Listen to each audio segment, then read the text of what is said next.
असण्याची सवय झालेली असताना अचानक तुझं नसणं कसं स्वीकारू मी? नको स्वीकारूस. इन्स्पेक्टर मंजू या मालिकेमध्ये सत्याच्या मृत्यूनंतर कसं सावरणार मंजू स्वतःला? कायम सोबत असलेला व्यक्ती असाच दुरावतो तेव्हा कसं स्वतःला सावरायचं हा प्रश्न पडला आहे मंजूला.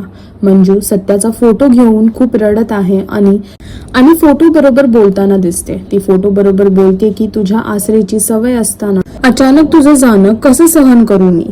तितक्यातच तिथे एक बाबा येतो डमरू वाजवत आणि मंजूला सहारा द्यायचा प्रयत्न करतात. ते म्हणतात की सहन करायची काहीच गरज नाहीये, गेलेलं सुख परत मिळू शकतं, तू फक्त आवाज तर दे. आता बघायचं आहे की ते बाबा कोण आहेत आणि मंजूच्या आयुष्यात जे सत्याचं प्रेम तिने गमावलं आहे ते तिला परत मिळू शकेल का हे पाहण्यासाठी इन्स्पेक्टर मंजू ही मालिका पहा आणि अजून अपडेटसाठी टेलीचक्र रिजनल्सला सबस्क्राईब करा.